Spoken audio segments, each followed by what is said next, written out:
नमस्कार साथियों, गाम राम में आप सबका स्वागत है।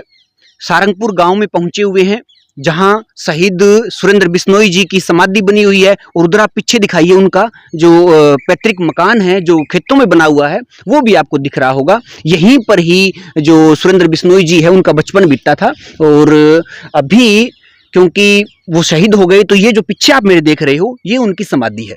तो अभी गांव के सरपंच, मैं देख रहा था अपने न्यूज़ 24 जी, उस पे नीचे वो जो आता है ब्रेकिंग न्यूज़, उसमें आया डीएसपी सुरेंद्र सिंह को ट्रक से कुचलकर उनकी हत्या। अच्छा, तो हम एकदम से मैं चौंका, भाई सुरेंद्र सिंह तो हमारे वैसे मैं अंकल लगते थे वैसे। जी जी। तो मैंने देखा भाई सुरेंद्र सिंह कहीं वो तो नहीं है। हाँ, अपने गांव वाले, हाँ, अपने गांव वाले हमारे वाले नहीं है। बाद में तो दोबारा जो नीचे ब्रेकिंग न्यूज़ फिर वो क्यों दोबारा आता है ना, तो उसमें आया कि सुरेंद्र सिंह बिश्नोई, और उनका एक साइड में फोटो आया। फोटो आते ही जैसे मैं खाना लिए बैठा था बेड पे, मैंने उसी समय खाना छोड़ दिया। और मेरे को एकदम से बड़ा जो है धक्का लगा, भैया कैसे हो गया। जी जी।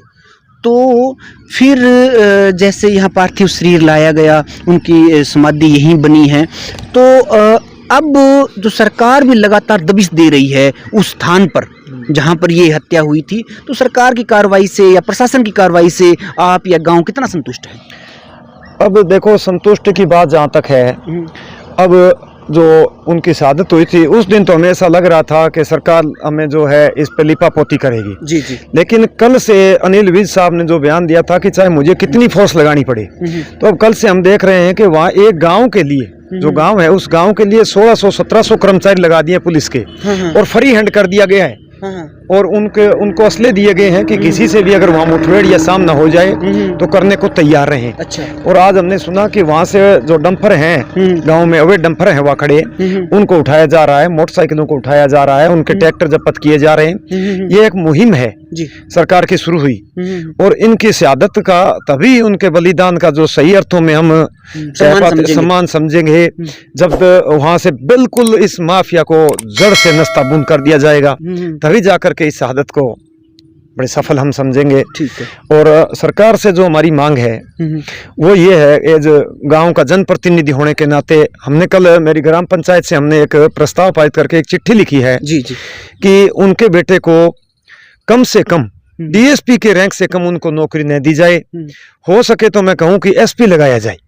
अगर सरकार के पास पावर है, सरकार के पास संभव है, तो हम तो मांग कर सकते हैं सरकार से। गृह मंत्रालय से भी हमने मांग की, चिट्ठी मैंने कल स्पीड पोस्ट करवा दिया मेरी ग्राम पंचायत की तरफ से।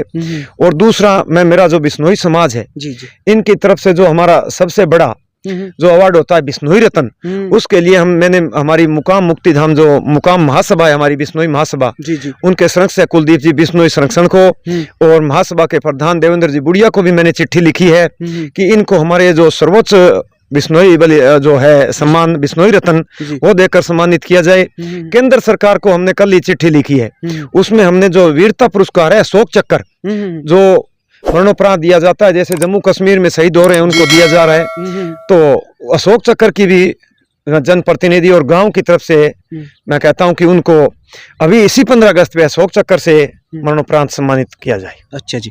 तो पूरा गांव के सरपंच है और गांव सभा, जो ग्राम सभा है उसकी मीटिंग हुई है। उन्होंने गांव की तरफ से, समाज की तरफ से, चाहे वो हमारी हरियाणा सरकार है, केंद्र सरकार है, या फिर बिश्नोई जो समाज है, उनको इन्होंने अपनी बात रखी है कि इस प्रकार से शहादत देने वाले लोगों को जो सर्वोच्च सम्मान है वो दिया जाए।